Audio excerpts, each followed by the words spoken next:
వాక్యం, పరిశుద్ధాత్మ దేవుడు దీనికి ఆతరు. ఈ యొక్క బైబిల్ గ్రంథములకి, పాత నిబంధనకి కానీ క్రొత్త నిబంధనకి కానీ ఆతరు ఎవరంటే పరిశుద్ధాత్మ దేవుడు. ఆయన కంటే ఇంకా ఒక్కరు కూడా నీకు చాలా స్పష్టంగా ప్రతి వర్డ్ మనకు ఎక్స్ప్లెయిన్ చేయలేరు. పరిశుద్ధాత్మ దేవుడే నీకు ప్రతిదీ చాలా స్పష్టంగా ఆయన మనకు తెలియజేస్తాడు. కనుక మీరు ప్రతిసారి మీకు ఏదైనా అర్థం కాకపోయినట్లయితే ఫస్ట్ ఆఫ్ ఆల్ మీరు పరిశుద్ధాత్మ దేవుని మీద ఆధారపడి అడగండి.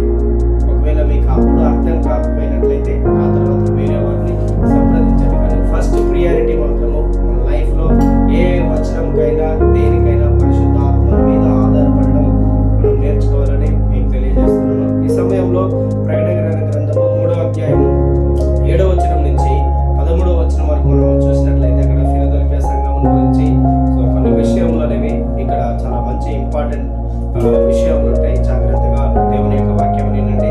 ఫిలదెల్ఫియా సంఘంని దేవుడు మంచిగా మెచ్చుకున్నటువంటి సంఘము, అదేవిధంగా దేవుడు గణపరిచినటువంటి సంఘం.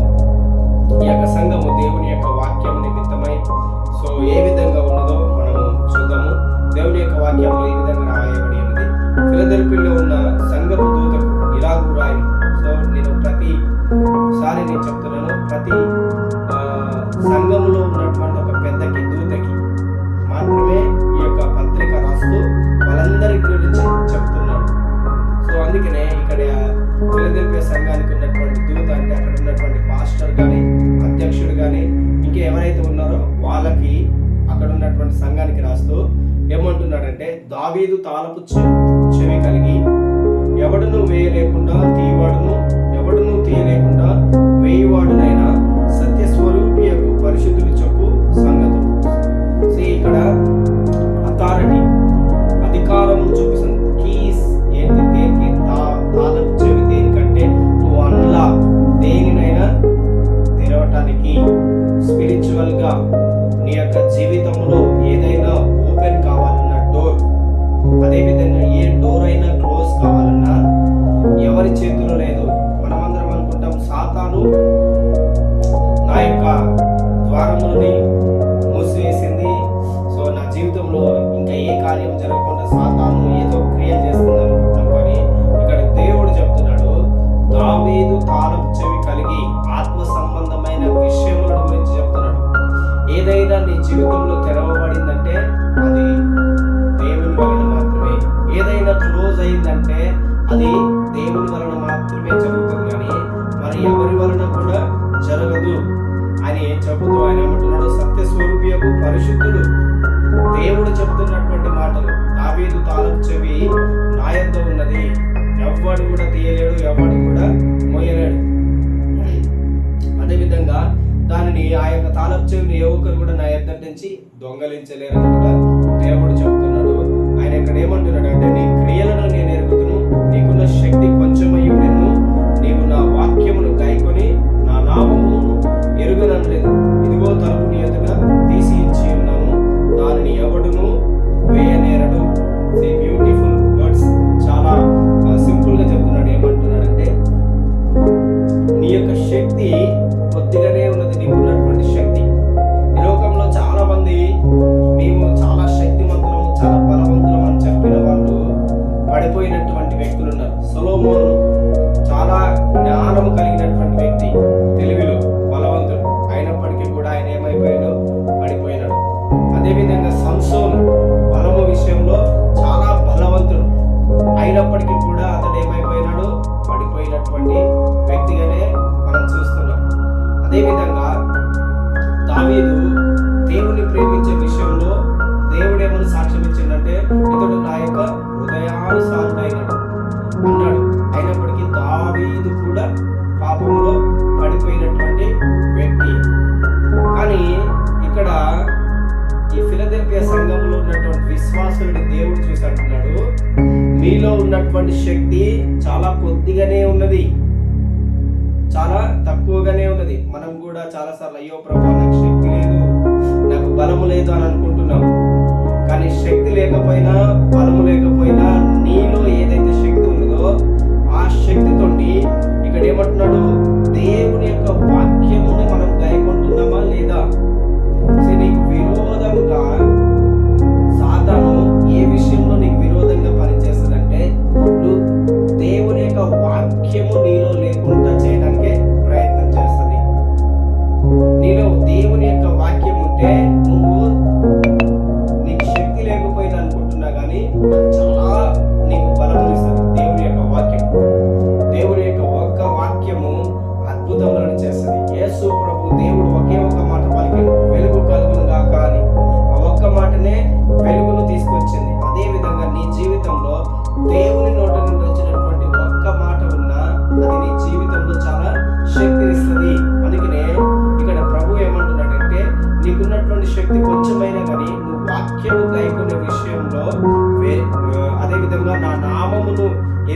విషయంలో నీవు నన్ను తెలియలేదు, నేను ఎవరో తెలియలేదు అనలేదు. ప్రతి విషయంలో దేవునికి నమ్మదగినటువంటిగా దేవుని ఏదైతే వాక్యం చెప్పి ఉన్నదో ఆ మాట ప్రకారం ఈ యొక్క సంఘము నడుచుకొని ఉన్నది. అందుకని ఇక్కడ దేవుడు ఏమంటున్నాడు, నీ క్రియలను నేను ఎరుగుతున్నాను, నీ ఎదుట తలుపు నేను తీసి ఉన్నాను కనుక ఎవడు కూడా దాన్ని మూయలేడు, ఎవడు దానిని తెరవలేడు. ఎందుకంటే దేవుడే నేను తెరిచి ఉన్నాను అంటున్నాడు. సో ఈ యొక్క సంఘముని చాలా మంచి సంఘముగా దేవుడు చూస్తున్నాడు. ఈ యొక్క సంఘంని మన యొక్క పెద్దలు దీనిని ఏ విధంగా ఈ యొక్క సంఘం యొక్క సమయంని కాలంని ఏ విధంగా ప్రత్యేకించారంటే మిషనరీస్ సువార్త ప్రకటించడానికి, సువార్తని విస్తరింపచేయడానికి అధికంగా జరిగినటువంటి ఈ యొక్క కాలముగా ఈ యొక్క సమయంని తీసుకున్నారు. చాలా చాలా గొప్ప గొప్ప వ్యక్తులు చాలా ప్రపంచ దేశములలో నలుమూలలోకి వెళ్ళి గొప్ప ఉజ్జీవమును తీసుకుని వచ్చినటువంటి గొప్ప సంఘంగా ఇదిగో ఈ యొక్క సమయంను సూచిస్తున్నారు. సో మనము మిషనరీ స్టడీస్ అని బైబిల్ స్టడీస్ లో చాలా మంది చెప్తూ ఉంటారు. గొప్ప గొప్ప ప్రార్థన పరుల గురించి, అదోని జడ్సన్ రామ్ గురించి, అదేవిధంగా విలియం కేరీ గురించి, ఇంకా చాలా మంది గొప్ప గొప్ప వ్యక్తులు ఉన్నారు. ఈ యొక్క 18వ శతాబ్దం లేదంటే 19వ శతాబ్దం ప్రారంభంలో చాలా గొప్ప ఉజ్జీవమును తీసుకొచ్చినటువంటి ఈ సమయముగా చెప్తున్నారు. సో మీ అందరికి నేను అజూజా స్ట్రీట్ రివైవల్ గురించి నేను అడిగి ఉన్నాను, ఎవరికి తెలియదు అన్నారు. సో ఇట్స్ ఎ గ్రేట్, మీరు తెలుసుకోండి. అజూజా స్ట్రీట్ రివైవల్ అనేది సో ప్రారంభంలో ఎంతో గొప్ప జీవంతో ప్రారంభమైనది. అజూజా స్ట్రీట్ రివైవల్, అజూజా స్ట్రీట్ అనేది లాస్ ఏంజల్స్ లో అమెరికాలో ఉన్నది. ఈ యొక్క స్థలం అజూజా అనే వీధి. అందులో ఒక ఇల్లుని అద్దెకు తీసుకొని అక్కడ ఒక వ్యక్తి విలియం జే సిమియోర్ అనేటటువంటి వ్యక్తి ఆ యొక్క ఇంటిని అద్దెకు తీసుకొని, అంటే ఆయన ఒక దగ్గరికి బైబిల్ని నేర్చుకుందామని బైబిల్ స్టడీ బైబిల్ కాలేజ్కి వెళ్తే వాళ్ళు బైబిల్ని ఇతడు నల్ల జాతి వాడు, తెల్ల జాతి వాళ్ళు ఏం చేసినారు, వీళ్ళు అంటరాని వాళ్ళని చెప్పేసి దేవుని యొక్క మందిరంలోనికి కూడా అతనిని రానివ్వలేదు. కారణం ఏంటిదంటే ఇతడు సౌత్ ఆఫ్రికాకు చెందినటువంటి వ్యక్తి. సో కానీ ఇతనికి దేవుని మీద ఎంతో ఆసక్తి. దేవుడు ఏదైతే చెప్పి ఉన్నాడో, నేను మీకు చెప్పి ఉన్నాను, పరిశుద్ధాత్మతోను అగ్నితోని దేవుడు బ్యాప్టిజం ఇస్తాడనే విషయంని అతడు ఎంతో యేసుక్రీస్తు పరిశుద్ధాత్మతోను అగ్నితోను బ్యాప్టిజం పొందుకున్నాడు. యేసుక్రీస్తు పరిశుద్ధాత్మతోను శక్తితోను బ్యాప్టిజం పొందుకున్నాడు. అలాంటిది అదే విధమైనటువంటి శక్తి నాకు కావాలి. కారణం దేనికి? యేసుక్రీస్తు లాగా నేను కూడా పరిచర్య చేయాలి. యేసుక్రీస్తు ఏ విధమైనటువంటి పరిచర్య చేసిండో అలాంటి పరిచర్య నేను చేయాలంటే నాకు కూడా అదే విధమైనటువంటి శక్తి కావాలి. ఒకవేళ అలాంటి శక్తి లేకుంటే నేను దేవుని యొక్క పరిచర్య చేయలేను. కారణం ఏంటంటే ఇప్పటికే నన్ను వెలివేసిర్రు. నేను సంఘములోనికి వెళ్ళకుండా లేదంటే బైబిల్ స్టడీ చెప్పేటటువంటి ఆ వ్యక్తి ఇతడు నల్లజాతి ఇవ్వడని చెప్పేసి డోర్ వెనకాల, సో లేదంటే మన మెయిన్ డోర్ పక్కమట ఉండి వినమని చెప్తే మిగతా వాళ్ళందరూ లోపల కూర్చొని దేవుని యొక్క వాక్యం వింటే ఈ యొక్క వ్యక్తి మాత్రము బయట కూర్చున్నాడు. ఏ విధంగా అయితే అంబేద్కర్ గారిని బయట కూర్చొని కిటికీ గుండా పాఠాలు విన్నాడో అదే విధంగా బైబిల్ని గురించి, బైబిల్ కాలేజీలో బైబిల్ని గురించి ఈ విధంగా అతడు విన్నాడు. కొన్ని రోజులు విన్న తర్వాతకి దేవుడు ప్రతిరోజు ఏదైతే వింటున్నాడో ఆ వాక్యంలో ఇతడు చాలా ప్రభావితం చేయబడి ఆ వాక్యం ఏదైతే చెప్తున్నాడో అదే నా జీవితంలో నెరవేరాలి, ఆ వాక్యమే నా జీవితంలో క్రియలు చేయాలి, ఆ వాక్యమే నన్ను నడిపించాలని అదే పట్టుదల కలిగి అదే విధంగా ప్రార్థించేవాడు. గొప్ప ఉజ్జీవమును నేను చూడాలి. అతడు ఈ యొక్క నల్ల జాతీయులకు తెల్ల జాతీయులకు మధ్యలో జరిగినటువంటి యుద్ధంలో ఆ గొడవలో అతడు చిన్నగా ఉన్నప్పుడు తన యొక్క కన్ను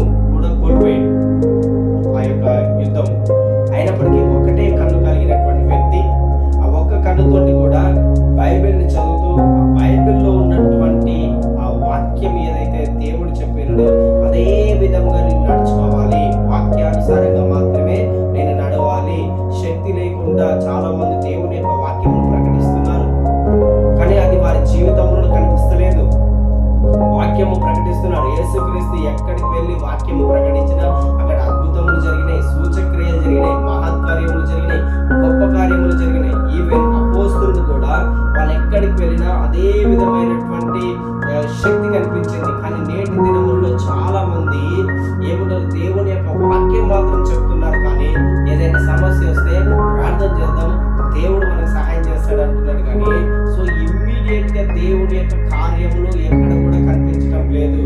సో అతడు కావాల్సినది ఏంటన్నాడు, దేవుడు వెంటనే మన జీవితంలో జవాబిస్తానన్నాడు. సో వెంటనే అద్భుతములు జరగాలంటే, వెంటనే కార్యములు జరగాలంటే, సో దేవుని యొక్క మార్క్స్ వార్త కనుక మనం చదివితే వెంటనే అనే వర్డ్ మినిమం ఒక 40 టైమ్స్ దగ్గర ఆ యొక్క మాట అనేది రాయబడినట్టుగా మనము బైబిల్ గ్రంథంలో మార్క్స్ వార్తలో కనుగొనగలుగుతాం. సో అలాంటిది ఈ సమయంలో ఎందుకు కావట్లేదు అంటే, దేవుల్లో మైనస్ ఉన్నదా లేదంటే నాలో మైనస్ ఉన్నదా అని అతను కనుక్కొని, దేవునిలో ఎప్పుడు కూడా మైనస్ అనేది ఉండదు. ఎందుకంటే దేవుని యొక్క వాక్యంలో ఏప్రిల్ పత్రిక నిన్న నేడు నిరంతరం ఆయన ఒకటే రీతిగా ఉన్నాడు, ఆయన మార్పు లేనివాడని బైబిల్ గ్రంథము మనకు తెలియజేస్తుండగా, మనం ఎందుకు ఈ విధంగా ఉన్నామంటే, నేనే ఇంకా మారిపోలేదు, నేనే సజీవ యాగంగా నా యొక్క శరీరమును సమర్పించలేదు, ఇంకా నాలో ఏదో మైనస్ ఉన్నది. దేవుని యొక్క వాక్యంలో ఎప్పుడైతే మనము సజీవ యాగంగా, మనము ప్రాణార్పణంగా, ఏ విధంగా అయితే పౌలు అన్నాడో నేను ప్రాణార్పణంగా పోయబడుతున్నానని ఎప్పుడైతే మనం ఆ విధంగా చెప్తామో, ఆటోమేటిక్ గా పరిశుద్ధాత్మ దేవుడు మన యొక్క జీవితంలో మన క్రియలను దేవుడు జరిగించడం ప్రారంభిస్తాడని ఎప్పుడైతే అతను తెలుసుకున్నాడో, ఆ యొక్క విషయముల కొరకు ప్రార్థిస్తున్నప్పుడు లాస్ ఏంజల్స్ నుంచి ఒక సహోదరి దేవుడు ఆమెని పంపించిందో మరి ఎలా వచ్చిందో తెలియదు ఇతని దగ్గరికి. ఆమె వచ్చి అడుగుతున్నది, అయ్యా నీలాగా ప్రార్థన చేసి, నీలాగా వాక్యం చెప్పి, నీలాంటి ఉద్యమం కావాలని ఇదిగో లాస్ ఏంజల్స్ లో చాలా మంది ఎదురు చూస్తున్నారు. మీరు కనుక వచ్చి మాకు బోధించినట్లయితే సో మేము ఆ విధంగా ఒకవేళ మారుతామేమో, దయచేసి మా ఇద్దరు ఒక నెల రోజులు వచ్చి ఉండండి అని అతన్ని వేడుకుంటే, అతను ఏం చేసిండు, దేవుడు ఇది ఒక గొప్ప అవకాశం అనుకొని ప్రార్థన చేసుకొని, తనకు రైలుకి వెళ్ళడానికి డబ్బులు లేకపోయింటే తన దగ్గర ఉన్న వస్తువులన్నీ అమ్మేసి ఒక్క టికెట్ మాత్రం కొనుక్కొని తనకున్న కొద్దిగా శక్తితోటి అతను ఏం చేసిండు, లాస్ ఏంజల్స్ కి ప్రయాణమై వెళ్ళిండు. అక్కడ వెళ్ళినప్పుడు సంఘంలో చూసి ఉన్నాడు. సో అది చాలా చిన్న సంఘంగా అనిపించింది కనుక అతడు కొన్ని రోజులు అక్కడ ఉన్న తర్వాత ఒక వ్యక్తి ఇదిగో ఇక్కడ ఖాళీ స్థలం ఉందంటే దాన్ని అద్దెకు తీసుకుంటే, ఆ అద్దె స్థలంలో సమయం అనేది తెలియకపోయేదంట. ఎప్పటి వరకు ప్రార్థన చేసేదో అసలు అర్థమే కాదు. ఉదయం 4 గంటల నుంచి ప్రారంభిస్తే ఎప్పటి వరకు అతను ప్రార్థన చేసేవాడో, అసలు ఎప్పుడు ప్రార్థన అనేది ఆమెను అంటాడో ఎవరికి తెలియకపోయేది. అలాగా ప్రతిరోజు ప్రార్థిస్తుంటే ఒకరొకరు అదే విధంగా యాడ్ అయితేనే ఉంటాడు. ప్రార్థనకు వస్తుండడం, దేవుని యొక్క వాక్యమును కంటిన్యూస్ గా ప్రకటించడం, దేవుని యొక్క వాక్యమును ప్రకటిస్తుంటే కానొక రోజు పరలోకము నుండి పరిశుద్ధాత్మ దేవుడు అగ్ని వలె దిగి వచ్చినట్టు మీరు ప్రార్థన చేస్తుంటే, ఏ విధంగా అయితే మనం అపోస్తల కార్యములో మేడగది మీదకి పరిశుద్ధాత్మ దేవుడు ఏ విధంగా అయితే అగ్ని నాలుకలుగా, అగ్ని జ్వాలలుగా ఏ విధంగా అయితే దిగి వచ్చిందో, సో అదే విధంగా వీరు ఏ ఇంటిలోనైతే అజూజా స్ట్రీట్ లో ఎక్కడైతే ఉండి ప్రార్థన చేస్తున్నారో అదే ఇంటి మీదకి అగ్ని నిజంగా కళ్ళకు ఒక వ్యక్తి మనం మంట పెడితే ఏ విధంగా అయితే మంట మండుతుందో ఆ విధంగా ఇల్లంతా ఇంటి చుట్టూ ఆ విధంగా మంటలు మండుతున్నాయంట. కానీ కాలిపోవట్లేదు. ఏ విధంగా అయితే మోసే పోత కాలిపోవట్లేదు, అదే విధంగా లిటరల్ గా అదే విధంగా జరుగుతుంటే అక్కడ ఉన్న చుట్టూ ఉన్న వాళ్ళందరూ కూడా వచ్చి పరిగెత్తుకొని వచ్చి గట్టిగా అయ్యో కాలిపోతున్నారు, అక్కడ ఉన్న వాళ్ళందరూ కాలిపోతున్నారు అని నీళ్లు కొట్టడం అది ఇది చేస్తుంటే అది మంట ఆరిపోవట్లేదు.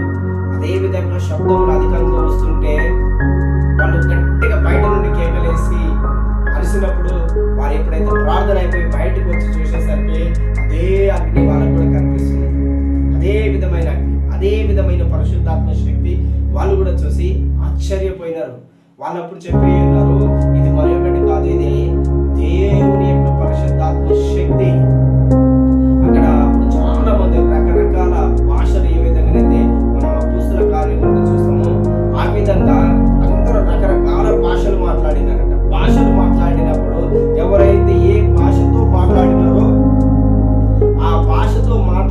వ్యక్తులు ఆ ఏ భాషతో మాట్లాడుతూ, కొంతమంది చైనీస్ మాట్లాడితే చైనీస్ దేశంలోకి వెళ్ళారు. ప్రైజ్ గాడ్, మన భారతదేశంలో ఒక ఆమె బెంగళూరు అనే పేరు అక్కడ ఆమె చెప్పిందండి. బెంగళూరు అలా ఆమె బెంగళూరు అని చెప్పినటువంటి వ్యక్తి ఆమె బెంగళూరుకి వచ్చింది. సో ఈ బెంగళూరు ఊరికే ప్రార్థన చేస్తున్నప్పుడల్లా తన నోటికి బెంగళూరు అని వస్తున్నది. ఈ బెంగళూరు ఏంది అని వాళ్ళు అక్కడ దానిని రీసెర్చ్ చేస్తే బెంగళూరు అనేది భారతదేశంలో ఒక రాష్ట్రంలో ఒక చిన్న పట్టణం అని సో వాళ్ళు కనుగొన్నారు. ఇప్పటికీ మన భారతదేశంలో బెంగళూరులో గొప్ప ఉద్యమం అనేది ప్రారంభించబడింది. సో అలాగే ఎంతమంది అయితే అక్కడ భాషలతో మాట్లాడి ఉన్నారో అంతమంది నానా విధములైనటువంటి దేశంలోనికి వెళ్ళిపోయారు. మన దగ్గరికి తోమా ఏ విధంగా వచ్చి ఉన్నాడంటే, ఆ రోజుల్లో మనకి ఇక్కడ కేరళలో కానీ ఇక్కడ కూడా ఇప్పటికి యూదులు అనే వాళ్ళు మన దేశంలో ఉన్నారు. సో అప్పుడు పస్కా పండుగ యెరూషలేములో జరుగుతున్నప్పుడు మన యొక్క దేశంలో నుండి కూడా అక్కడికి యెరూషలేములోకి వెళ్ళినప్పుడు ఈ తోమా కేరళ భాష మాట్లాడడం వలన, సో మలయాళం మాట్లాడడం వలన అక్కడ ఉన్నటువంటి మలయాళీలు ఇతడు కేరళ మాట్లాడుతున్నాడని చెప్పేసి సో వాళ్ళు అతని దగ్గరికి వెళ్ళి మాట్లాడి సో అతన్ని కేరళ రాష్ట్రములకి మన దగ్గరికి భారతదేశానికి ఆ విధంగా తోమా రావడం, తోమా చాలా సో 7 మందిరములని భారతదేశంలో నిర్మించడం, తను ఇక్కడ ఒక క్రీస్తు శకం 72వ సంవత్సరం వరకు ఉన్నాడు. ఆ తర్వాతకి మన భారతదేశంలోనికి ఎంతో మంది మిషనరీలో వచ్చే విలియం కేరీ మనం చెప్పుకుంటున్నాం. కలకత్తాకు వచ్చిండు. ఆయన కలకత్తాకు రావడం వల్ల ఆయన 49 భాషలు మన యొక్క భారతదేశంలో ఉండి నేర్చుకున్నాడు. మన కొరకు మనం కనీసం ఒక 2-3 భాషలు నేర్చుకోవడానికే ఎంతో కష్టపడుతున్నాము. కానీ ఆయన విచిత్రమైన కథ ఏంటిదంటే, ఆయన తన భార్యతోటి తన పిల్లలతోటి ఇక్కడికి మన యొక్క దేశానికి వచ్చి ఉన్నాడు మిషనరీగా, విలియం కేరీ కలకత్తా. కానీ అక్కడికి వచ్చినప్పుడు ఆ యొక్క పరిస్థితి వాళ్ళకి అనుకూలించకపోవడం వల్ల తన యొక్క భార్య పిల్లలందరూ చనిపోతే, అక్కడ ఉన్నటువంటి ఒక్కరు కూడా తనకు సహాయం చేయకపోతే తనే ఆ యొక్క గొయ్యి తవ్వి సమాధి తవ్వి ఆ సమాధిలో తన చేతితోటే తన పిల్లల్ని తన భార్యని ఆయనే సమాధి చేసుకున్నాడు. అలాంటి సమాధి చేసినటువంటి వ్యక్తి, అయ్యో ఈ దేశం నాకెందుకు, నేను ఎందుకు ఇక్కడ ఉండాలి, నేను వెళ్ళిపోవాలి, ఇక్కడ నాకు ఎవరు సహాయం చేసేటప్పుడు లేరని ఎప్పుడు కూడా ఆయన అలా అనుకోలేదండి. దేవుడు నన్ను పిలిచి ఉన్నాడు, ఆయన నన్ను పిలిచిన పిలుపుకు దాని కొరకు నేను ఏదైనా కోల్పోవడానికి సిద్ధంగా ఉన్నానని చెప్పి తను తన భార్యని తన పిల్లలను కూడా కోల్పోయి వారిని తన చేతులతో సమాధి చేసి మన దేశంలో ఉండి మన కొరకు దేవుడు చెప్పిన పని నిమిత్తమై మన కొరకు అతడు భాషలనన్నిటిని నేర్చుకున్నాడు. 49 భాషలని ఆయన నేర్చుకుని 49 భాషలలోనికి ఈ బైబిల్ని అనువదించి ఉన్నాడు. సో ఈరోజు మన చేతిలో ఉన్నటువంటి ఈ బైబిల్ని మనం చదవడానికి సో అతడు ఒక కారణమై ఉన్నాడు. ఆయన 49 భాషలు నేర్చుకొని, మనము కనీసం 1-2 భాషలు నేర్చుకోవడానికి కూడా హిందీ కానీ ఇంగ్లీష్ కానీ వేరే ఏ భాష నేర్చుకోవడానికి కూడా ఎంతో కష్టపడుతుంటాం, బాధపడుతుంటాం, నాకు రాలేదే అని. కానీ నిజంగా చెప్పాలంటే ఆయనకు ఏ చదువు కూడా లేదంట విలియం కేరీకి. కానీ ఆయన దేవుని యొక్క ప్రేరేపణకు లేదంటే దేవుడు చెప్పినటువంటి ఆ యొక్క మాట నిమిత్తమై అతడు లోబడి సో అతడు ఇక్కడ ఉండి తను మన యొక్క భారతదేశం పరిస్థితి, ఈ యొక్క హ్యూమిడిటీ చాలా వేడి, అదే విధంగా చాలా అధికంగా ఉంటుంది. అయినప్పటికీ వాటన్నిటిని తట్టుకొని అతడు ఇక్కడ నిలబడ్డాడు. మిషనరీ లైఫ్ అనేది ఒక అసాధారణమైనటువంటి జీవితం. ఏదైనా కోల్పోవడానికి మన భారతదేశంలోకి వచ్చి ఎంతో మంది గొప్ప గొప్ప వాళ్ళు కోల్పోయినారు తమ యొక్క ప్రాణంలో. ఒక వ్యక్తి 29 సంవత్సరములు ఆయన ఒకే ఒకటి అనుకున్నాడంట, నాయన నేను బ్రతికినంత కాలము ఈ ప్రార్థనలోనే నేను గడుపుతాను, ఇదిగో నన్ను తీసుకొచ్చిన ఈ భారతదేశం కొరకు ప్రార్థన చేస్తానని చెప్పి ఆయన ఎక్కడి నుండి వచ్చాడు, జర్మనీ దేశం నుండి వచ్చి ఇక్కడ ఉండి సో ప్రార్థన చేసి 29 ప్రార్థన చేసి ప్రార్థన వలన ఆక్సిజన్ అందక చనిపోయినాడు. 29 ఇయర్స్, కేవలం 29 సంవత్సరములే. కానీ అతడు చేసినటువంటి ప్రార్థన మన భారతదేశంలో అనేక మంది గొప్ప దైవ సేవకులని లేవనెత్తింది. ఈ రోజు మనం కూడా అనుకుంటున్నా, అయ్యో నేను ప్రార్థన చేస్తున్నాను, నా ప్రార్థన వలన ఏం జరుగుతుంది అనుకోవచ్చు. కానీ నువ్వు చేస్తున్నటువంటి ప్రార్థన రేపటి దినమున మన యొక్క పిల్లల నుండే కావచ్చు, మన యొక్క గ్రామముల కావచ్చు, లేదంటే ఇంకెక్కడి నుండి అయినా నువ్వు చేస్తున్నటువంటి ఒక కన్నీటి ప్రార్థన, ఒక వ్యక్తి కొరకు ప్రార్థన చేసిన రేపటి దినమున వాళ్ళే గొప్ప ఉజ్జీవంగా నువ్వు చూడగలుగుతావు, గొప్ప ఉజ్జీవంగా చూస్తారు. సో అతడు లేడు, కానీ అతను కార్చినటువంటి కన్నీరు మన భారతదేశంలో అనేక మంది మిషనరీలని, అనేక మంది దైవ సేవకులని సో లేవనెత్తింది. సో ఆ విధంగా ఈ యొక్క ఫిలదెల్ఫియా సంఘంని అనేక మంది మిషనరీలు వచ్చినట్టుగా ఈ యొక్క సంఘం గురించి చెప్తా ఉంటారు. అజూజా స్ట్రీట్ నుండి ఎంతో మంది గొప్ప గొప్ప దైవ సేవకులు లేచి ఉన్నారు. ఎంతో మంది వేరే వేరే దేశంలోకి వెళ్ళారు. వాళ్ళ భాష కాకపోయినా, వాళ్ళు తినే ఆహారం కాకపోయినా, వాళ్ళు జీవించడానికి తగినటువంటి వాతావరణం లేకపోయినప్పటికీ కూడా వాటన్నిటినీ ప్రభువు కొరకు ఓర్చుకున్నారు. అందుకనే వాళ్ళు ఇప్పుడు గొప్ప స్థితిలో ఉన్నారు. అదే విధంగా నీవు కూడా దేవుని కొరకు ఏదైనా ఓర్చుకున్నా కూడా, నీ క్రియలు దేవుని కొరకు ఓర్చుకున్నా కూడా దేవుడు నీ జీవితంలో గొప్ప కార్యములను చేస్తాడు. అందుకని ఇక్కడ యేసు ప్రభు ఏం చెప్తున్నాడు, నీ క్రియలు నేను ఎరుగుదును, నీకున్నటువంటి శక్తి కొంచెమైనను నువ్వు నా వాక్యమును గైకొన్నావు, నా మాటలను ఎన్నడూ కూడా త్రోసివేయలేదు. మనకు చిన్న చిన్న వాటికే దేవుడిని త్రోసేస్తుంటా, దేవుడు నాకేం చేస్తున్నాడు, నేను అన్ని వదిలేస్తున్నాను దేవుడి కొరకు, నాకు దేవుడు ఏం ఇస్తలేడు, నేను ప్రార్థన చేస్తున్నాను అయినా నా ప్రార్థన దేవుడు వినట్లేడని ఈజీగా మనం ఏం చేస్తాము, దేవుని యొక్క మాటని తుడసేస్తాం. కానీ ఇక్కడ చూడండి, వాళ్ళు దేవుడి కొరకు వాళ్ళు జీవించడానికి తగినటువంటి వాతావరణ పరిస్థితి లేకపోయినప్పటికీ కూడా దేవునికి లోబడ్డారు. వాళ్ళు కేవలం దేనికి లోబడ్డారు, దేవుని యొక్క మాటకు మాత్రమే. ఈరోజు నీవు కూడా దేవుని యొక్క మాటకు లోబడితే దేవుడు నీ కొరకు ఏమైనా చేస్తాడు, ఏదైనా దేవుడు చేస్తాడు. చూడండి 9వ వచనంలో, యూదులు కాకే తాము యూదులమని అబద్ధమాడు సాతాను సమాజపు వారిని రప్పించెదను. వారు వచ్చి నీ పాదముల ఎదుట పడి నమస్కారం చేసి, ఇదిగో నేను నిన్ను ప్రేమించుతినని తెలుసుకున్నట్టు చేసేదని. చూడండి, దేవుని యొక్క మాటకు మనం లోబడితే దేవుడు ఏమంటున్నాడు, ఎవరైతే అబద్ధంగా నీ మీద నేరములు మోపుతారో, ఎవరైతే నీ మీద నిందలు వేస్తారో వారందరూ నీ యొక్క పాదముల ఎదుట పడే విధంగా నేను చేస్తానంటున్నాడు దేవుడు, నీ పాదముల ఎదుటికి. సో మనకు ప్రారంభంలో మనకు అన్ని హింసలు కలుగుతున్నట్టు కనిపించవచ్చు, కానీ నువ్వు దేవుని యొక్క వాక్యము నమ్మకంగా ఉంటే దేవుడే అంటున్నాడు, నువ్వు నన్ను ప్రేమిస్తున్నావు, అదేవిధంగా నేను నిన్ను ప్రేమిస్తున్నానని. మనము 1 కొరింథీ 8వ అధ్యాయంలో చూడండి, 3వ వచనం చదవండి. సో చాలా మంచిగా ఉంటుంది. 1 కొరింథీ 8వ అధ్యాయము 3వ వచనం చదవండి ఎవరైనా.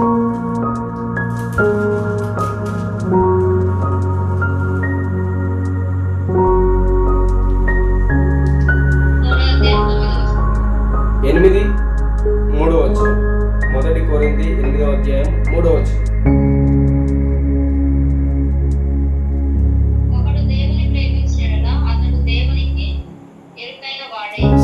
ఒకడు దేవుని ప్రేమిస్తే అతడు ఆల్మోస్ట్ దేవునికి ఆ వ్యక్తి తెలుసు, అతని యొక్క పరిస్థితి ఏంటిది, అతడు ఏ విధంగా ఉన్నాడు.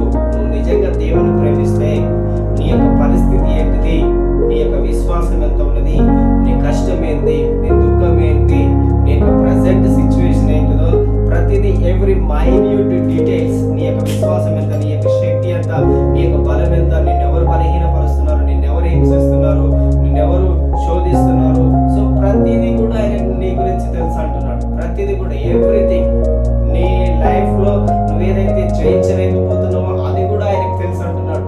ఎవరైనా నేను హింసిస్తున్నారో అది కూడా నాకు తెలుసు. అందుకనే ఇక్కడ దేవుడు ఏం చెప్తున్నాడు, ఎవరైతే అబద్ధం ఆడుతున్నారో, సాతాను సమాజపు వారు ఎవరైతే ఉన్నారో వారందరినీ, సాతాను సమాజపు వారు అంటే నీకు విరోధంగా ఎవరైతే ప్రయత్నం చేస్తున్నారో, లేదంటే నిన్ను ఎవరైతే పడద్రోయాలని, లేదంటే నీకు విరోధంగా ఎవరైతే మాట్లాడుతున్నారో వారందరిని గురించి దేవుడు చెప్తున్నాడు. ఏమంటున్నారు, వారందరూ వచ్చి నీ పాదముల ఎదుట పడి నమస్కారం చేసేదారు, ఎందుకంటే నేను నిన్ను ప్రేమిస్తున్నానని నువ్వు దీని వలన తెలుసుకుంటావు అంటున్నాడు. దాని కొరకు నీకేముండాలి, ఏముండాలంటే ఇక్కడ చూడండి 10వ వచనంలో ఉంది, దాని కొరకు నీవు నా ఓర్పు విషయమైన వాక్యముని గైకొంటివి కనుక. చూడండి, ఓర్పు విషయమైనటువంటి వాక్యం మీరు ఈ ప్రకటన గ్రంథంలో ధ్యానించేటప్పుడు కొన్ని విషయములు చాలా మరలా రిపీట్ అయిపోతాయి. అందులో ఇదొక వాక్యం, మీరు అండర్లైన్ చేసుకోండి ఈ వాక్యం, ఓర్పు విషయమైన వాక్యమును గైకొంటివని.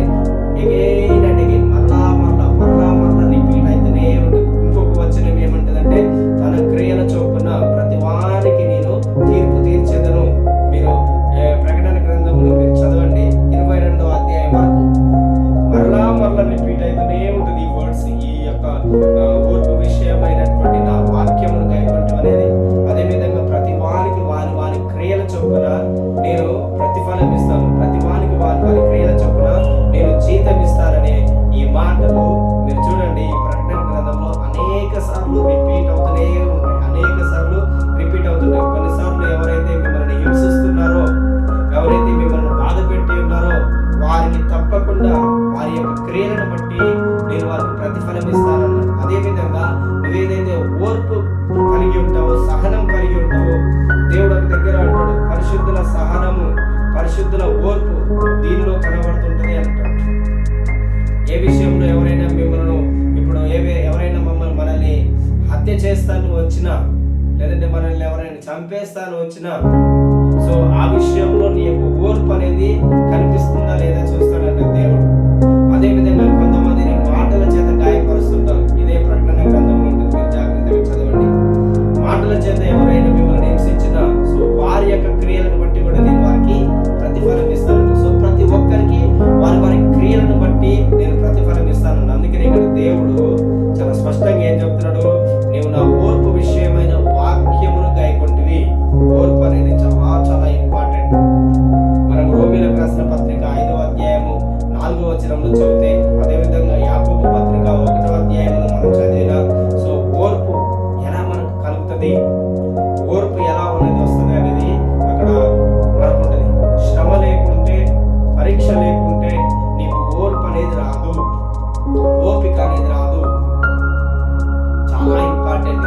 నీకు శ్రమలు ఎందుకు, కష్టములు ఎందుకు, దుఃఖం ఎందుకు, బాధ ఎందుకంటే నీ యొక్క ఓపిక. యేసుక్రీస్తుని ఏ విధంగా అయితే హింసించినా కూడా ఆయన అన్నిటిని సహించిండు, అన్నిటిని భరించిండు.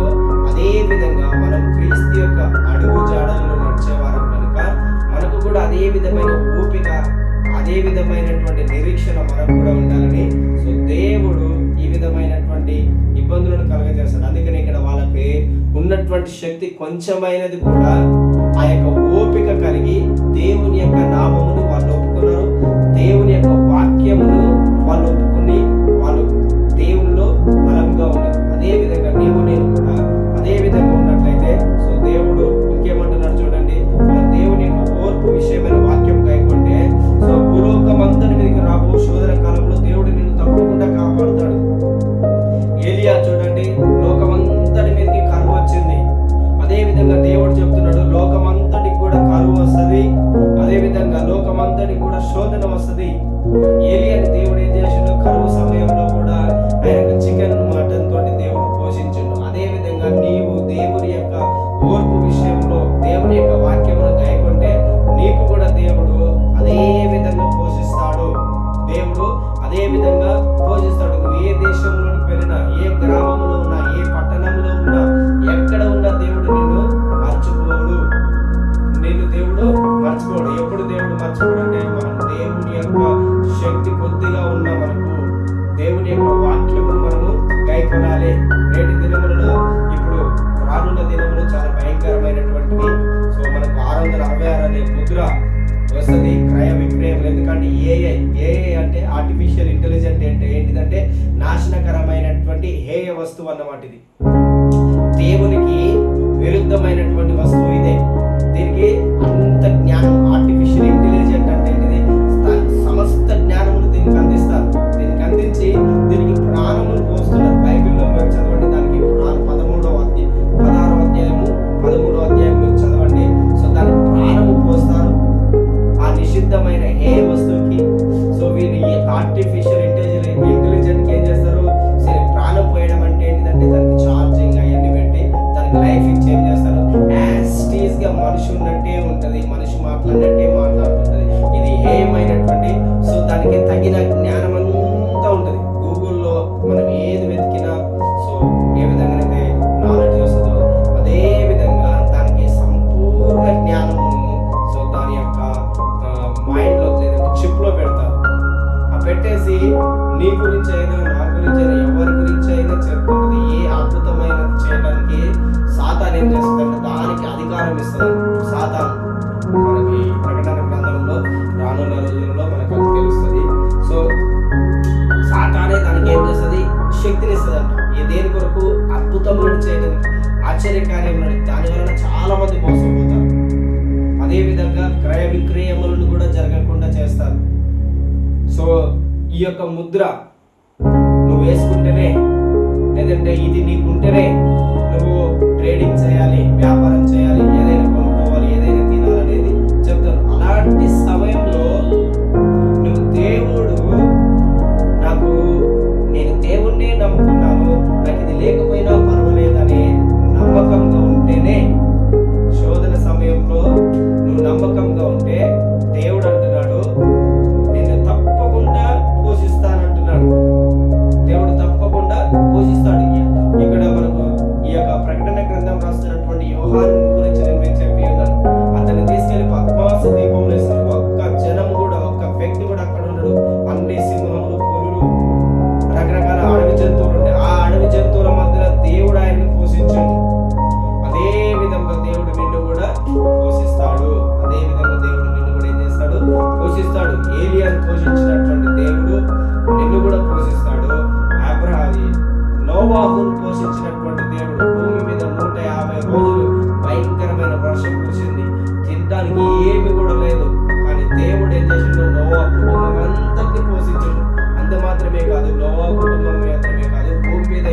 నీ కరువు సమయంలో నువ్వు దేవుని యొక్క వాక్యముని నమ్మకంగా ఉన్నట్లయితే, దేవుని యొక్క వాక్య విషయంలో, నీ యొక్క ఓర్పు విషయంలో, నీ సహన విషయంలో, లేదంటే నీకు శ్రమలు వచ్చిన, కష్టములు వచ్చిన, దేవుడు అంటే మాకు తెలియదని చాలా మంది నిన్ను ఏం చేస్తారు, బలవంతం పెడతారు. చెప్పు, దేవుడు లేడని.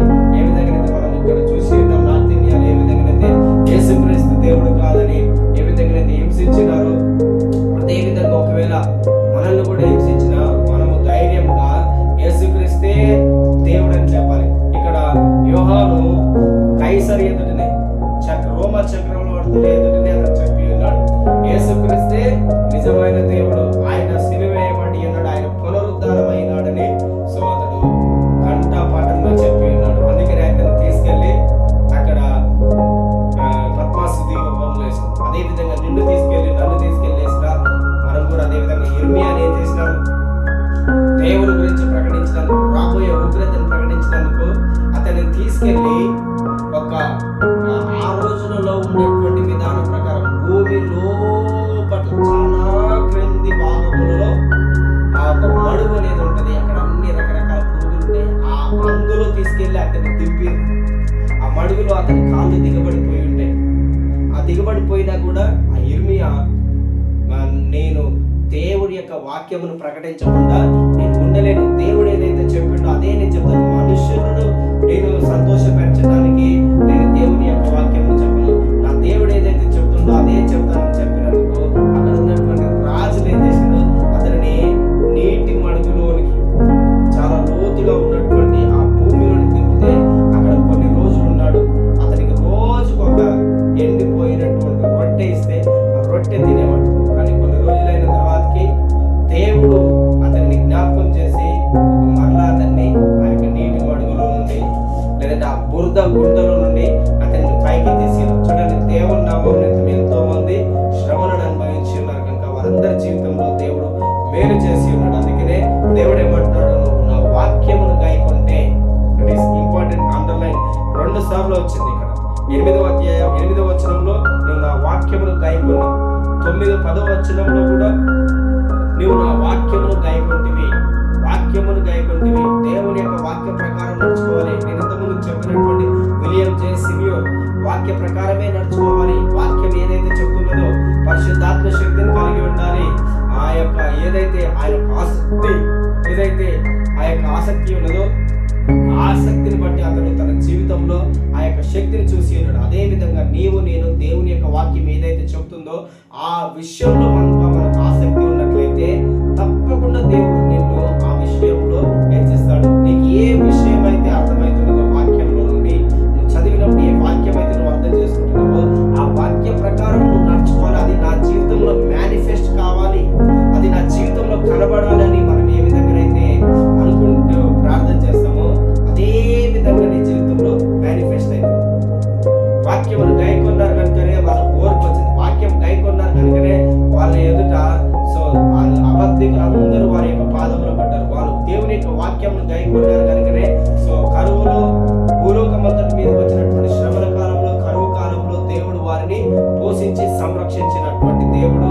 అదే విధంగా దేవుడు అంటున్నాడు, నేను కూడా నిన్ను కాపాడుతాను. అంత మాత్రమే కాదు, దేవుడు ఏం చెప్తున్నాడు, నేను త్వరగా వచ్చుచున్నాను, ఎవడో కూడా నీ కిరీటము అపహరింపనీయకుండా చూచుకొనుము, నీకు కలిగిన దాన్ని గట్టిగా పట్టుకొని అంటున్నాడు. చాలా మంది మనకు కలిగినటువంటి కిరీటం, మనందరికి ఉన్నటువంటి కిరీటం ఏంటిదంటే జీవ కిరీటం ఉన్నది. ఈ జీవ కిరీటముని సాతాను చాలా మంది దగ్గర నుంచి దొంగిలించాలని ప్రయత్నం చేస్తున్నాడు. కనుక నీ యొక్క జీవము పోగొట్టుకోకుండా ఏ విధంగా అయితే ఆదాము అవ్వ దేవుడిచ్చినటువంటి జీవముల నుండి వేరుపరచబడి ఆ జీవమును కోల్పోయినారో అదే విధంగా నిన్ను కూడా ఈ లోకంలో మోసపుచ్చే వాళ్ళు చాలా మంది ఉంటారు. మోసం చేసేది అపవాది అని ఈ యొక్క ప్రకటన గ్రంథంలో ఉంటది. తర్వాతకి నేను మీకు చెప్తా 12వ అధ్యాయంలో ఉంటది. సో మోసం చేయకుండా నువ్వు జాగ్రత్తగా ఉండాలి. అప్పుడు జాగ్రత్తగా ఉంటే నీ కిరీటము దొంగలించబడదు. నీకు కలిగిన దాన్ని నువ్వు ఏదైతే దేవుని యొక్క వాక్యము విన్నావో దాన్ని నువ్వు గట్టిగా పట్టుకోవాలి. సామెతల గ్రంథము 3వ అధ్యాయం 1వ వచనంలోనైనా 2వ అధ్యాయం 1వ వచనంలోనైనా మీరు చూడండి, నా కుమారుడా నేను చెబుతున్న ఉపదేశమును మరువకము, నా యొక్క మాటలను నువ్వు త్రోసివేయకము, నా మాటలను మరువకము, నా మాటలను నీ యొక్క హృదయమును పలక మీద వ్రాసుకొనుము.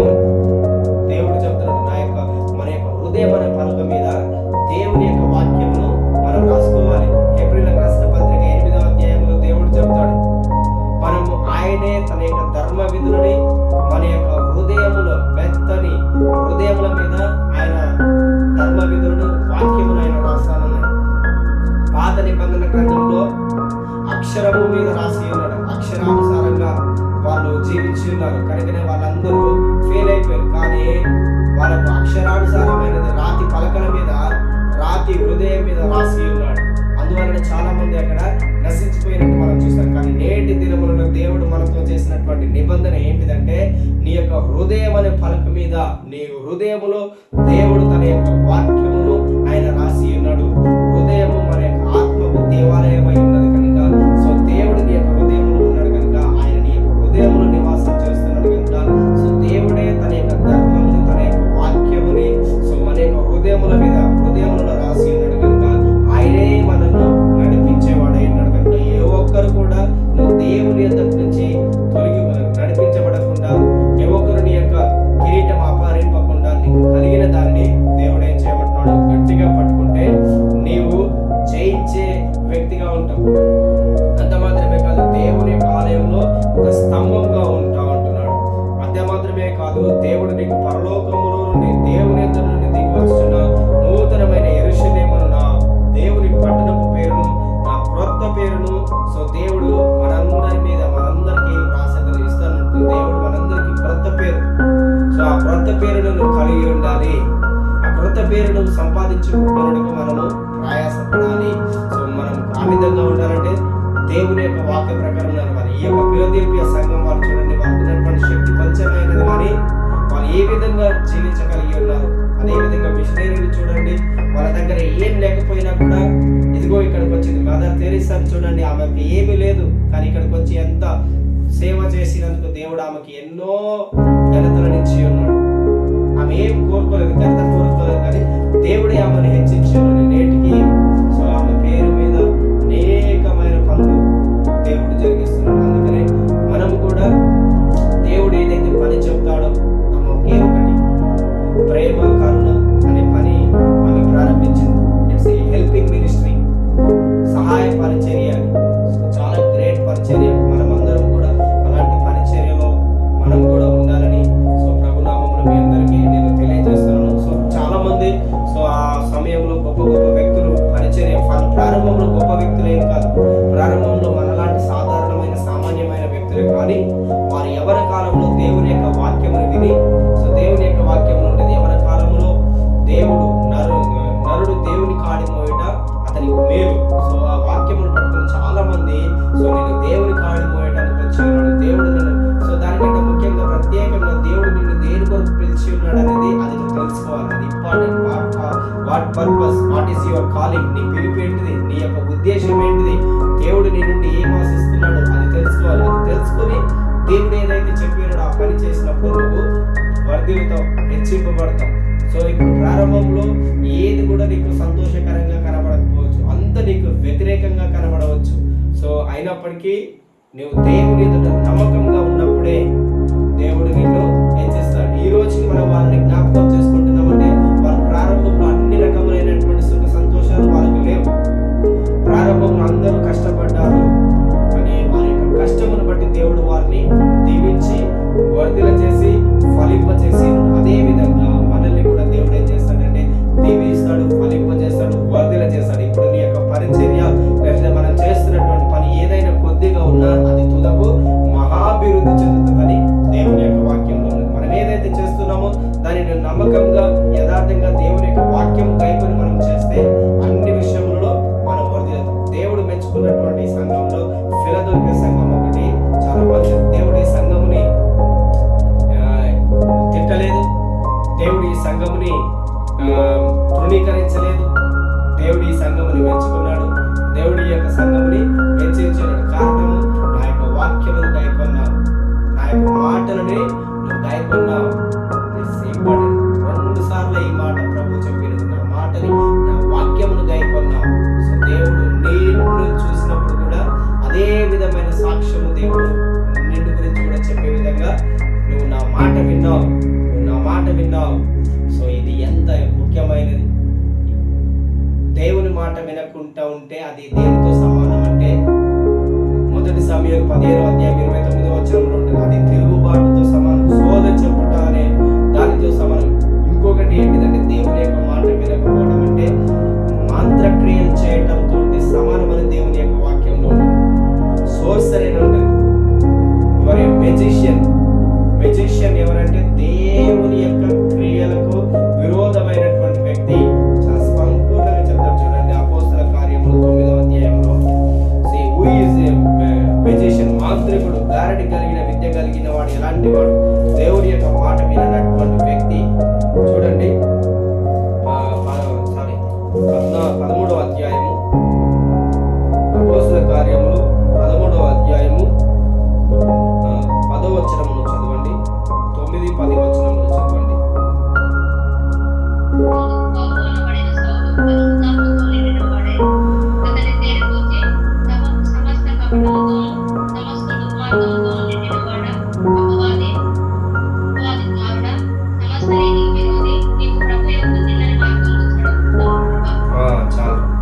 చూడండి, ఎవరైతే గారడి విద్య కలిగిన వాడు, మెజిషియన్, మాంత్రికుడు ఎవడైతే ఉంటాడో వాడిని దేవుడు ఏమని పిలుస్తున్నాడంటే, సమస్తమైన కపటం వారిలో ఉంటది, బయటికి మాత్రం ప్రేమ ఉంటది, లోపల మాత్రం చాలా కపటం ఉంటది.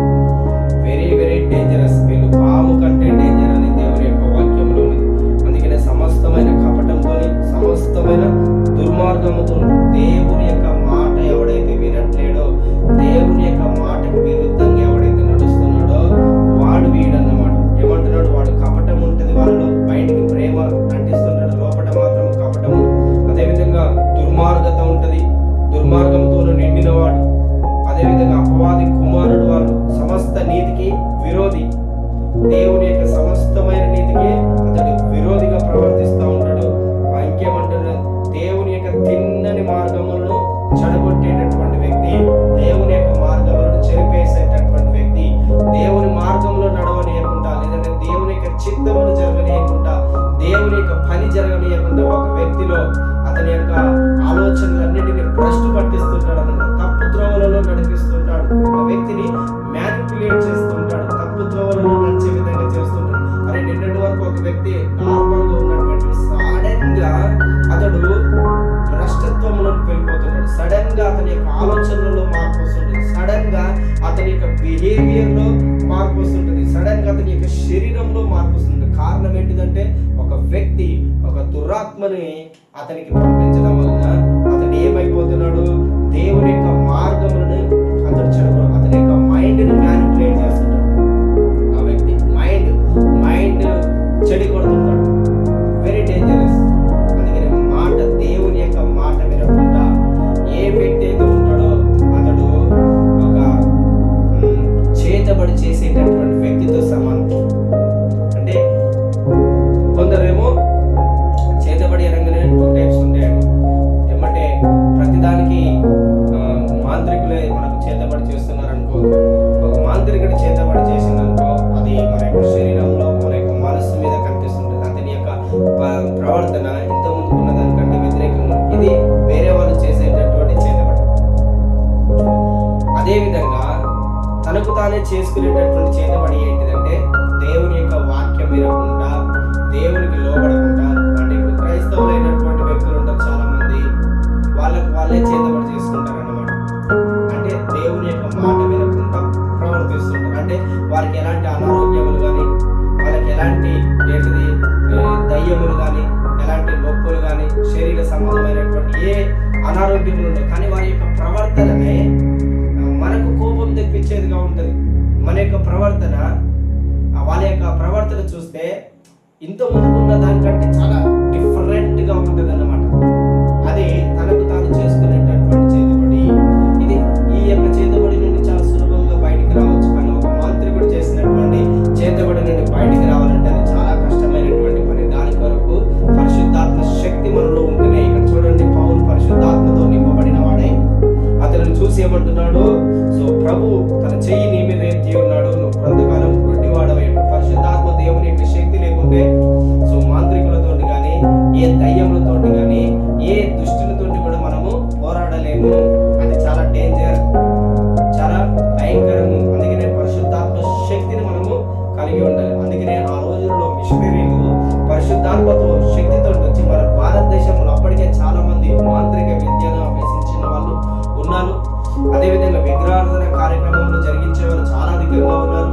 సో అలాంటి పరిస్థితుల్లో పరిశుద్ధాత్మ శక్తితోటి నింపబడిన వాళ్ళై వచ్చి ఆ పరిశుద్ధాత్మ శక్తి ద్వారా వాళ్ళు దేవుని యొక్క కార్యములను జరిగించి సో మన భారతదేశంలో దేవుని యొక్క రాజ్యమును వాళ్ళు కట్టగలిగిన నేటి దినములలో మనం కూడా సో దేవుని యొక్క రాజ్యమును మనం కట్టాలంటే, మన యొక్క కుటుంబంలో మనమైన దేవుని యొక్క రాజ్యమును కట్టాలన్నా, మన వ్యక్తిగత జీవితంలో దేవుని యొక్క రాజ్యంలో మనం నిలబడి ఉండాలన్నా సో నీ జీవితంలో పరిశుద్ధాత్మ శక్తి అనేది చాలా చాలా ముఖ్యమైనది. పరిశుద్ధాత్మ శక్తి లేకుంటే నువ్వు ఒక సాధారణమైన క్రైస్తవ జీవితంలో జీవిస్తావు. నీకు వాక్యం తెలుస్తుంది, కానీ ఆ వాక్యంలో ఉన్న శక్తి నీ జీవితంలో కనబడదు. ప్రతి దానికి ఒక సాధారణమైన అన్యజనుడు ఏ విధంగా అయితే ప్రవర్తిస్తుంటాడో, ప్రతి దానికి ఏ ఇబ్బంది వచ్చినా అదే విధంగా నువ్వు కూడా ప్రవర్తించే వ్యక్తిగా కనిపిస్తావు. కానీ దేవుడు నిన్నేమని కోరుకుంటున్నాడు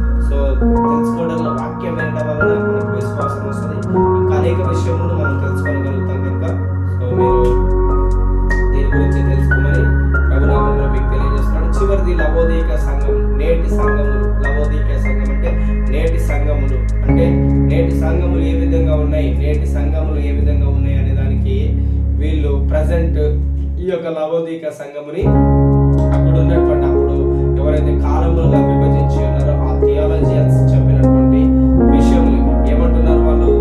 ఆమేన్ అన్నవాడును నమ్మకమైన సత్యసాక్షి దేవుని సృష్టికి ఆది అయిన వాడు చెప్పు సంబంధులు ఏమనగా నీ క్రియలను నేను ఎరుగుదును, నువ్వు చల్లగానైనను వెచ్చగానైనను లేవు, నువ్వు చల్లగానైనను వెచ్చగానైనా ఉండినా మేలు, నువ్వు వెచ్చగానైనను చల్లగానైనను ఉండక నులివెచ్చగా ఉన్నావు కనుక నేను నిన్ను నా నోటి నుండి ఉమ్మివేయ ఉద్దేశించి ఉన్నాను. సో ఈ రోజుల్లో చాలా మంది ఇదే విధంగా ఉంటున్నారు. క్రైస్తవ జీవితం అంటున్నారు కానీ సరైన క్రైస్తవ జీవితంని జీవించలేకపోతున్నారు. తమకు ఇష్టం వచ్చినట్టుగా దేవుని యొక్క వాక్యములకు విరోధంగా ఎవరు ఏది పిలిస్తే అది కడుగుతున్నారు, ఎవరు ఏది చెప్తే అది చేస్తున్నారు, ఏది అంటే అదే చేస్తున్నారు. దేవుడి మీద అంటే లోకము అయ్యో వీళ్ళని మనం ఏ విధంగా కోల్పోతామని అంటారు. ఆ రోజులలో దేవుడి కొరకు చాలా మంది కోల్పోయినారు. కానీ ఈ రోజులలో దేవుని కొరకు మనం ఏం కూడా కోల్పోవట్లేదు. మనం ఏం చెప్తున్నాం? దేవుడు కావాలి, నాకు ఇది కూడా కావాలి, దేవుడు కావాలి, వీళ్ళు కూడా కావాలి అంటున్నాం. నువ్వు దేవుడు ఏమంటూ ఉంటే అటైనా ఉండు, ఉంటే ఇటైనా ఉండు, కానీ ఎటు కాకుండా ఉంటే నులివెచ్చనగా ఉంటుంది, నీకు ఉపయోగం లేదు, నాకు ఉపయోగం లేదు అంటున్నాడు దేవుడు. నువ్వు ఉంటే వెచ్చగానైనా ఉండుము, లేదంటే చల్లగానైనా ఉండుము, అది నీకు మేలు. కానీ నులివెచ్చనగా ఉంటే దేవుడు ఏమంటున్నాడు? ఆయన తన నోటి నుండే మనల్ని ఉమ్మి వేస్తానంటున్నాడు. అలాంటి జీవితం మనకు వద్దు. కానీ ఈ రోజులలో చూస్తే చాలా మంది ఇదే విధమైనటువంటి జీవితమును జీవిస్తున్నారు.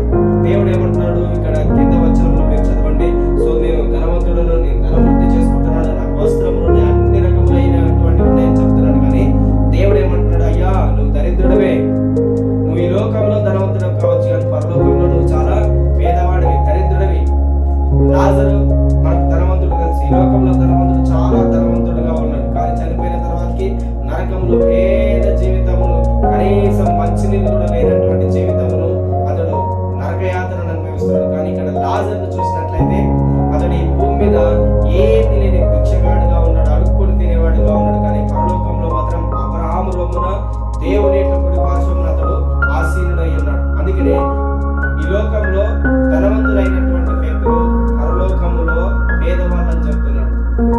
అంటే క్రైస్తవ జీవితము సరిగ్గా జీవించలేనటువంటి వ్యక్తిని గురించి చెప్తున్నాడు. ఈ లోకంలో దేవుడు ధనం ఉండొద్దు, పేదవాడిగా ఉండమని అది కాదు, స్పిరిచువల్ గా చెప్తున్నాడు, ఆత్మ సంబంధంగా చెప్తున్నాడు. ఆత్మ సంబంధంగా దేవుడు ఏమంటున్నాడంటే ఈ లోకంలో నీకు ధనమును సంపాదించుకున్నా కానీ పరలోకంలో నువ్వు ధనమును సమకూర్చుకోకపోతే నువ్వు చాలా పేదవాడివి, నీకు వస్త్రములు లేవు, నువ్వు దిగంబరివి, నీవు ఏమి లేని దరిద్రుడు అంటున్నాడు. నీకు కన్నులు మంచిగా కనబడలేదు. చాలా మంది ఇక్కడ ఐ లాష్లు అదే కన్నులకు కాటుకలు అన్ని పెట్టుకుంటున్నారు. దేవుడు ఏమంటున్నారు? నీ కన్నులు సరిగ్గా కనబడినట్టు నా యొద్ద కాటుక కొనుకొనుము. ఇక్కడ మీరు కింద చదివితే ఉన్నది, మీరు నా యొద్ద నీకు దృష్టి కలుగునట్లు నీ కన్నులకు కాటుకను నా యొద్ద కొనుమని నీకు బుద్ధి చెప్పుచున్నాను అంటున్నాడు దేవుడు. నీకు బుద్ధి చెప్తున్నాడు, మనందరికి బుద్ధి చెప్తున్నాడు అంటున్నాడు. సో కనుక మనము దేవుని యొక్క వాక్య ప్రకారము నడుచుకోవాలంటే దేవుడు ఏమంటున్నాడు? సరి అయిన క్రైస్తవ జీవితము జీవించు, లేకుండా అటు కొంచెము ఇటు కొంచెం ఉంటే దేవుడు ఏమంటున్నాడు? దాని వల్ల ఉపయోగం లేదు. ఎవరైతే ఈ విధంగా ఉంటున్నారో వాళ్ళకి మీరు చెప్పండి, మనం చెప్పాలి, లేదంటే వాళ్ళ కొరకు ప్రార్థన చేయాలి, వాళ్ళ కొరకు మనము ప్రార్థన చేయాలి. సో నేను ఇప్పుడు చెప్పినట్టుగా ఇక్కడ సో ధనవంతుల గురించి మొదటి తిమోతి 6వ అధ్యాయంలో మీరు చదవండి. 6వ అధ్యాయంలో 19-20 వచనంలో చదవండి. ఈ లోకంలో ధనవంతులైన వారు ఏ విధంగా ఉండాలి అనే విషయం గురించి పౌలు అక్కడ తిమోతికి సంఘములో ఉన్న వాళ్ళకి రాస్తున్నాడు. సో ఆ విధంగా మనం ఉండాలి. అదే విధంగా పరలోకంలో తప్పకుండా మన కొరకు ధనమును సమకూర్చుకోవాలి. సో లేదంటే దేవుడు నిన్ను దరిద్రుడుగా చూస్తున్నాడు, లేదంటే నులివెచ్చని స్థితిలో ఉన్నట్టుగా చూస్తున్నాడు. మనం ఆ విధమైనటువంటి స్థితిని కలిగి ఉండకూడదని ప్రభునామంలో నేను మీకు తెలియజేస్తున్నాను. సో ఈ రెండు సంఘములను మీరు ఇంకా లోతుగా ధ్యానించండి. సో రేపు నేను వీలైతే 19వ వచనం నుంచి 22వ వచనం వరకు సో మీకు కొద్దిగా డిఫరెంట్ గా ఈ యొక్క సంఘము గురించి, ఎఫెసీ సంఘము, అదే విధంగా చివరి మన లోవది